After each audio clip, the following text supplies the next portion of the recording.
Okay, so this is for the essay for SCLA 102. Can't forget that too, because this is the second thing. But my essay was my essay was about paper and pencil, learning, writing down physical notes versus technology-based learning, which is laptop,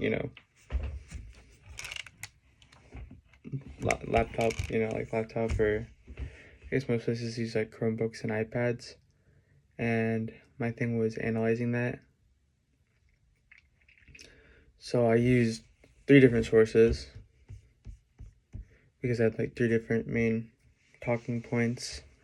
I had how it could enhance, how it could be useful, which was the enhancing the classroom experience, instructors' use of tablets. It's just a study about it was back in 2015, so it's a little dated now, but you can still get some use out of it because it's just basic stuff like having the lecture on the tablet and being able to highlight stuff and stuff like that. Yeah, and I got that it's good for enhancing and that there's more engagement. But there's also this part that I really liked. That was the teacher always has to innovate, which in my eyes it's not sustainable. Yeah, that was for the pros of electronics. And then the second paragraph that I wrote was more so about the pros of using paper pencil, which were you have you get a better understanding. The example I used was about math and how kids had more had a better grasp on math and how to do problems because they weren't as reliant on their calculators, because guess what, they didn't have calculators. So yeah, it's they scored 13 points better, the people just using the paper and pencil, than compared to people just using their computer, which I thought was pretty interesting, but also kind of makes sense because pretty much every math course we take is paper pencil, and every single math class I've had has always been paper pencil. Only the bad ones have been online pre-calc. But yeah, and then another thing that I used to it's called to support paper pencil is its versatility to be used anywhere.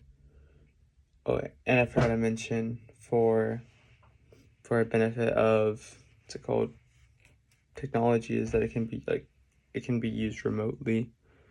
So during COVID we had to do online learning.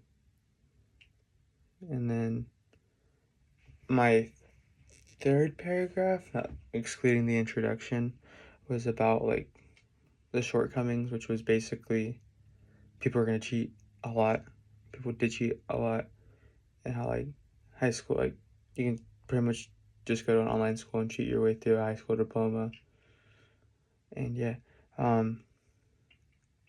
you can just cheat, which is why I don't think it can replace.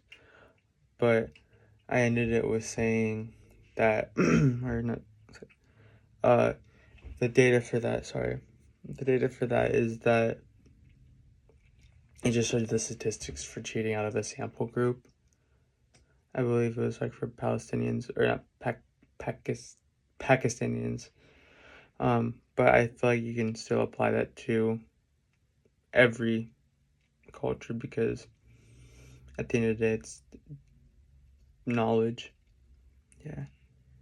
And also, it also said in the thing about cheating is that people score higher in online tests compared to physical tests because they couldn't cheat as easily.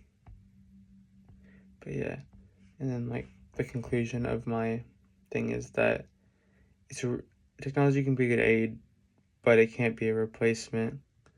So schools shouldn't try to treat it as a replacement, they should treat it as a supplement.